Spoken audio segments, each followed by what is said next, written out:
कुंभ मेला जो हर 12 साल में एक बार आता है और हर 3 साल में कहीं ना कहीं पर लगता है। हिंदुइज्म में ये इतना बड़ा फेस्टिवल है कि दूर दूर से संत इसमें हिस्सा लेने के लिए आते हैं। बट अब की बार एक गलती हो गई, ये 2020 में हुआ है और इसके खिलाफ काफी ज्यादा प्रोपेगेंडा शुरू हो चुके हैं। वीडियो में आगे बढ़ने से पहले मैं ये चीज क्लियर कर देना चाहता हूँ कि मेरा मकसद किसी पर्टिकुलर ग्रुप या पर्सन को टारगेट करना नहीं है। मैं वो चीजें बोल रहा हूँ जो इस वक्त सब लोगों के सामने है और मेरी सारी बातें एकदम फैक्चुअल है, तो आपको इजीली इंटरनेट पे भी मिल जाएंगी। तो ये प्रोपेगेंडा है क्या? एक्चुअल में अब कोरोना की सेकंड वेव आ चुकी है और इंटेलेक्चुअल्स को ब्लेम करने के लिए कुछ ना कुछ तो चाहिए, और कुंभ एक हिंदू फेस्टिवल है तो इससे अच्छा और क्या ही होगा।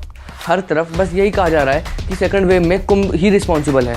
महामारी के इस भयानक दौर में उत्तराखंड में कुंभ मेले के लिए लाखों की भीड़ जुट रही है, लेकिन उत्तराखंड सरकार मेले को जल्द खत्म न करने पर अड़ग है, यानी कि कुंभ।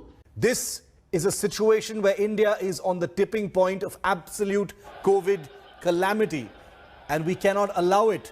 और इतनी बड़ी पब्लिक गैदरिंग को गवर्नमेंट ने अलाउ ही कैसे कर दिया, जो कि मैं भी मानता हूँ कि इतनी बड़ी पब्लिक गैदरिंग होनी ही नहीं चाहिए थी, जो कि मैंने अपनी पिछली वीडियो में भी बोला है। लेकिन इस पूरे सेकंड वेव में सिर्फ कुंभ का हाथ है, ये मैं नहीं मानता। मैं यहाँ पे किसी रिलीजन को सपोर्ट करने नहीं आया, पर जो इंटेलेक्चुअल्स इस प्रोपेगेंडा को फैला रहे हैं उनकी हिपोक्रेसी को आप लोगों को दिखाने आया हूँ। तो क्या कुंभ की वजह से सेकंड वेव आई है? तो कुंभ की शुरुआत सेकंड वेव में नहीं बल्कि 14 जनवरी 2021 में हुई थी, जब सेकंड वेव का नामो निशान नहीं था और आप और मैं बाहर जाके मोमोज खा रहे थे। पर एक मिनट, उस वक्त तो कुछ और भी चल रहा था ना? क्या चल रहा था? हाँ, ये कुंभ का सबसे बड़ा स्नान महाशिवरात्रि यानी कि 11 मार्च को हुआ और उस वक्त पे भी कोरोना की सेकंड वेव जैसा कुछ भी हमारे देश में नहीं था। और इतनी सारी चीजों के बाद भी कुंभ में प्रॉपर गाइडलाइंस जारी करी गई और उनको प्रॉपर तरीके से फॉलो भी किया गया। जैसे कि कुंभ में आने से पहले हर एक डिवोटी के पास उसका कोरोना टेस्ट का रिजल्ट होना चाहिए। हर एक डिवोटी की मेले से पहले थर्मल स्क्रीनिंग होगी। गंगा में स्नान के लिए हर एक बंदे को सिर्फ 20 मिनट ही मिलेंगे और कोई दिक्कत ना हो इसलिए स्टेट ने पहले ही सेंटर से जाके 20,000 वैक्सीन की डोजेस पहले ही अपने स्टेट में मंगा ली हैं। चलो ये लोग कम से कम भाग या छुप तो नहीं रहे हैं। तो इंटेलेक्चुअल्स का कहना है कि कुंभ में इकट्ठा हो रही भीड़ की वजह से कोरोना का सेकंड वेव आई है, जो कि सही भी हो सकता है। पर मैं इंटेलेक्चुअल से सिर्फ एक सवाल पूछना चाहता हूँ कि क्या फार्मर प्रोटेस्ट, स्टूडेंट प्रोटेस्ट और खास करके इसमें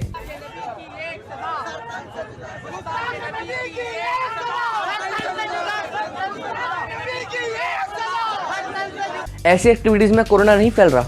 इन लोगों की हिपोक्रेसी यहीं पर ही दिख जाती है जब ये कुंभ मेले को सेकंड वेव का कारण बताते हैं और ऐसी एक्टिविटीज को खुलकर सपोर्ट करते हैं। इन 100 दिनों में किसान आंदोलन ने कितनी ही बाधाएं पार की। ऐसा कभी नहीं हुआ कि किसानों को दिल्ली में घुसने नहीं दिया गया। दिल्ली तक ना पहुंच पाए इसके लिए दिल्ली से दूर ही हाईवे में बड़े बड़े गड्ढे खोद दिए गए, भारी भरकम बोल्डर निकालकर रास्तों पर रख दिया गया, कंटेनर लगा दिया गया। किसी तरह किसान दिल्ली की सीमा पर पहुंचे तो बैरिकेड के ऊपर कटीली तारें लगा दी गईं। इस तरह किसानों को रोकते रोकते सरकार की सोच में छिपी कीलें बाहर आने लगी। मजे की बात तो यह है कि ऐसी एक्टिविटीज में खुलकर सरगर्म करने की बात कही जा रही है, पर यहाँ पर ये लोग कुछ नहीं बोलेंगे।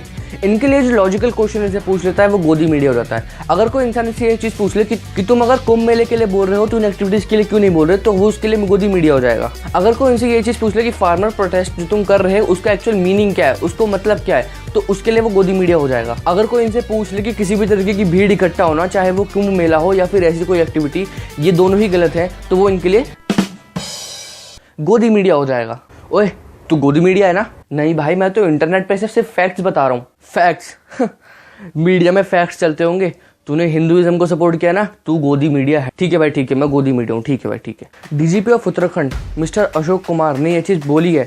हर एक फोर्स से 20,000 सोल्जर्स को कुंभ मेले के आसपास लोकेट किया गया है ताकि वहाँ पर शांति बनी रहे और जो प्रोटोकॉल्स कोविड-19 के हैं उन्हें अच्छे से फॉलो किया जा सके। उत्तराखंड के सीएम श्री तीर्थ सिंह रावत ने भी ये चीज़ बोली है कि कुंभ का आयोजन सारी कोविड-19 की गाइडलाइंस के अंदर ही हो रहा है। गंगा का पानी जो है वो स्थिर नहीं चलता हुआ है, तो पानी से कोविड-19 होने की सिचुएशन लगभग ना के बराबर। और हाँ, आप सभी को बता दूं कि कुंभ मेला जो है वो 48 डेज का होता है, बट इस बार कोविड-19 को देखते हुए वो सिर्फ 30 डेज का ही हो रहा है, उसे लिमिट कर दिया गया है। क्योंकि इतने सारे प्रिकॉशन लेने के बाद भी सिर्फ कोविड-19 कुंभ मेले की वजह से ही फैल रहा है और कोई भी रीजन नहीं है जो इतने ज़्यादा केसेस आ रहे हैं। ना ये और ना ये।